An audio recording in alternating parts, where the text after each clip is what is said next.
ಯಾರಪ್ಪನ ಆಸ್ತಿ ಅಂತ ಕೊಡ್ತೀರಿ 62 ಕೋಟಿ ಸಿದ್ದರಾಮಯ್ಯನವ್ರಿಗೆ? ಒಬ್ಬ ರಾಜ್ಯದ ಮುಖ್ಯಮಂತ್ರಿ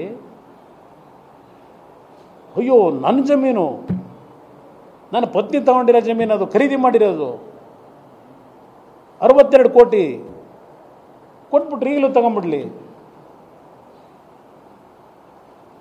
ಈ ಹೇಳಿಕೆ ಕೊಟ್ಟಿದ್ದಾರೆ. ಆ ಜಮೀನು ಯಾರದು? ಏನು ಇವ್ರ ಪಿತರಾಜಿತ ಆಸ್ತಿನ?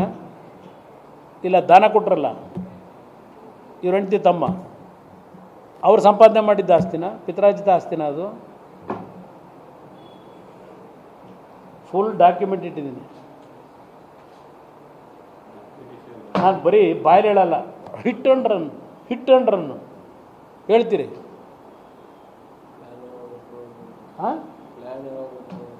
ಈ ಪ್ಲ್ಯಾನು ಅದೆಂಥದಪ್ಪ? ಅವ್ರ ಜಮೀನ ಪಾಪ ಕಷ್ಟಪಟ್ಟವರು ಧರ್ಮಪತ್ನಿಯವ್ರು ಖರೀದಿ ಮಾಡಿದ್ರಂತಲ್ಲ, ಅವ್ರು ಖರೀದಿ ಮಾಡಿದ್ದೆ ಅಂತ ಹೇಳೋರು. ಈ ಪ್ಲ್ಯಾನ್ ಸ್ಯಾಂಕ್ಷನ್ ಆಗಿರೋದು ಯಾವಾಗ? ಈ ಮೂಡಾದಲ್ಲಿ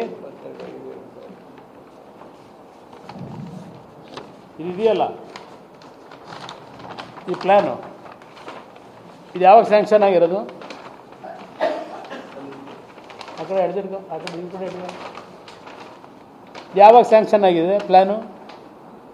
ಇವ್ರು ಭೂಮಿ ಖರೀದಿ ಮಾಡಿದ್ದೆ ಯಾವಾಗ? ಮೂಡಾದವರು ಸೈಟ್ ಮಾಡಿ, ಸೈಟು 10-15 ಹಂಚಿ ಪಾರ್ಕ್ ಮಾಡಿ, ಇದೆಲ್ಲ ಆದಮೇಲೆ ಇಲ್ಲ ಸರ್ಕಾರವೇ ತಳ್ಕೊಳಕ್ಕಾಗೈತೆ ಬ್ರದರ್, ಇನ್ನು ಇದು ಪ್ಲ್ಯಾನ್ ತಳ್ಕೊಳಕ್ಕಾಗದೇ ಇರ್ತದ? ಈ ಪ್ಲ್ಯಾನ್ ಸ್ಯಾಂಕ್ಷನ್ ಆಗಿದ್ದೆ ಯಾವಾಗ? ಇವ್ರು ಭೂಮಿ ಖರೀದಿ ಮಾಡಿರೋದು ಯಾವಾಗ? ಕನ್ವರ್ಷನ್ ಮಾಡಿದ್ದೆ ಯಾವಾಗ? ಮುಖ್ಯಮಂತ್ರಿಗಳೇ 1992 ಫಸ್ಟ್ ಪ್ರಿಲಿಮಿನರಿ ನೋಟಿಫಿಕೇಶನ್ ಆಯಿತು. ಪ್ರಿಲಿಮಿನರಿ ನೋಟಿಫಿಕೇಶನ್ ಮೂಡ ಅಕ್ವೈರ್ ಮಾಡಿದ್ರು. ಅಲ್ಲಿ ಬಡಾವಣೆ ನಿರ್ಮಾಣ ಮಾಡಲಿಕ್ಕೆ 92ರಲ್ಲಿ ಅಕ್ವೈರ್ ಮಾಡಿದ್ರು ಮೂಡ. 97ರಲ್ಲಿ ಫೈನಲ್ ನೋಟಿಫಿಕೇಶನ್ ಆಯಿತು. 92ರದು ಪ್ರಿಲಿಮಿನರಿ ನೋಟಿಫಿಕೇಶನ್ನು, 97 ಫೈನಲ್ ನೋಟಿಫಿಕೇಶನ್ ಆಯಿತು. ಅದ್ಯಾರೋ ನಿಂಗಾ ವರ್ಸಸ್ ಅದಂತೂ ನಿಂಗಾ ಬಿನ್ ಜವರಾಯ ಆಲಿಯಾಸ್ ಜವರ, ಅವರ ಅಕೌಂಟ್ಗೆ 3,26,000 ರೂಪಾಯಿನ 24,000ನ ಭೂಮಿ ಅಕ್ವೈರ್ ಮಾಡ್ಕೊಂಡಿದ್ದಕ್ಕಂಥ ಹಿನ್ನೆಲೆಯಲ್ಲಿ ಕೋರ್ಟ್ಗೆ ಹಣ ಕಟ್ಟಿದ್ದಾರೆ. ಆ ಪ್ರಾಪರ್ಟಿ 3 ಎಕರೆ 16 ಗುಂಟೆ, ಅದಕ್ಕೆ ದುಡ್ಡು ಜಮಾ ಆಗಿದೆ. ಮುಖ್ಯಮಂತ್ರಿಗಳೇ 98ಕ್ಕೆ ಡಿನೋಟಿಫಿಕೇಶನ್ ಮಾಡ್ಕೊಂಡಿದ್ದೀರಿ. ಈ ಅವಧಿಯಲ್ಲಿ ನೀವು ರಾಜ್ಯದ ಗೌರವಾನ್ವಿತ ಉಪಮುಖ್ಯಮಂತ್ರಿಗಳು. ಈ ಒಂದು ಪ್ರಕರಣ ನಡೆದಾಗ ಈ ನಿಂಗ ಉರುಫ್ ಜವರ ಯಾವಾಗ ತೀರ್ಕೊಂಡು ಹೋಗಿದ್ದಾರೆ ಅನ್ನೋದನ್ನು ಸ್ವಲ್ಪ ಜನಗಳ ಮುಂದಿಡ್ತೀರಾ? ಯಾವಾಗ ತೀರ್ಕೊಂಡ್ರವರು?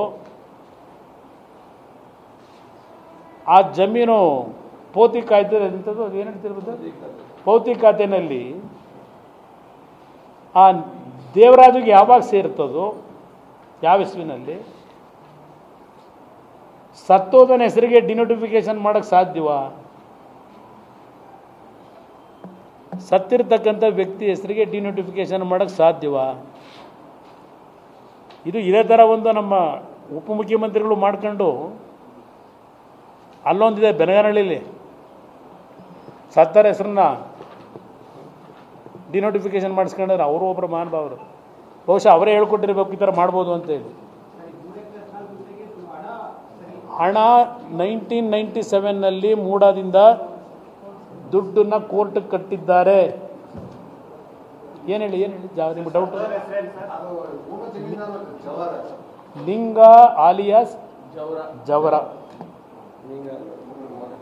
ಲಿಂಗ ವರ್ಸಸ್ ಜವರ. ನಾನು ಯಾತಕ್ಕೆ ಈ ಪ್ಲ್ಯಾನ್ ನಿಮಗೆ ತೋರಿಸ್ತೆ ಅಂದರೆ, ಆ ಪ್ಲ್ಯಾನ್ ಅಪ್ರೂವ್ ಆಗಿರೋದು ಯಾವಾಗ, ಸೈಟ್ ಆಗಿರೋದು ಯಾವಾಗ, ಪಾರ್ಕ್ ಆಗಿರೋದು ಯಾವಾಗ,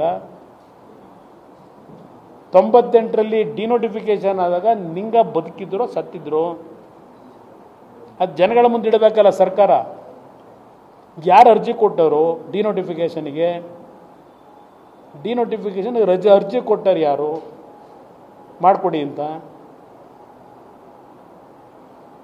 ಮತ್ತೆ 2004ರವರೆಗೆ ಡಿನೋಟಿಫಿಕೇಶನ್ 98ರಲ್ಲಿ ಆದಮೇಲೆ 4 ವರ್ಷ ಯಾತಕ್ಕದು ಸೈಲೆಂಟ್ ಆಗಿತ್ತ ಭೂಮಿ? ಆ ಭೂಮಿ ಬಗ್ಗೆ ಯಾತಕ್ಕೆ ತಕರಾರು ತೆಗಿಲಿಲ್ಲ ಸಿದ್ದರಾಮಯ್ಯನವರೇ? 2004 ಮೇ ತಿಂಗಳಿಗೆ ಮೂಡಾದಲ್ಲಿ ಮ್ಯೂಟೇಷನ್ ರಿಜಿಸ್ಟರ್ನಲ್ಲಿ, ಸಾರಿ ನಿಮ್ಮ ಇದರಲ್ಲಿ ಕಂದಾಯ ಇಲಾಖೆಯಲ್ಲಿ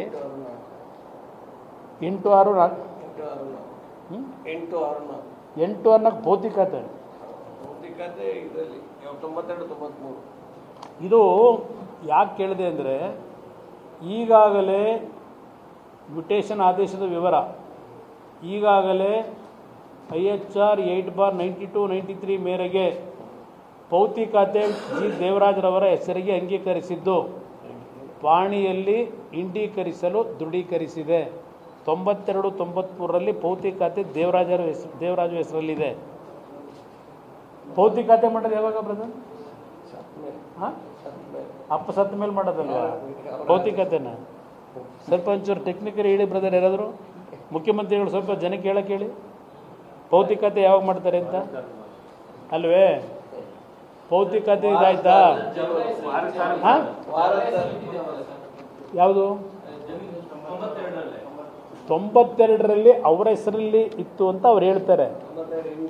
ಅದಕ್ಕೆ ಈಗ ಇದೆಲ್ಲ ಹೊರಗೆ ಬರಬೇಕಲ್ಲ. ಪಾಪ 4 ಜನ IAS ಅಧಿಕಾರಿಗಳು ಕಳ್ಸವ್ರಂತಲ್ಲ, ಈಗೆಲ್ಲ ರೆಕಾರ್ಡ್ ಎಲ್ಲ ಯಾರ್ಯಾರು ಎಷ್ಟು ಸೈಟ್ ಮಾಡ್ಕೊಂಡವ್ರೆ, ಯಾರಿಗೆಷ್ಟು ಇದರಲ್ಲಿ 50-50 ಕೊಟ್ಟರು, 60-40 ಕೊಟ್ಟರು, ಇಲ್ಲ 40-40 ಕೊಟ್ಟರು ಪರ್ಸೆಂಟೇಜಲ್ಲಿ.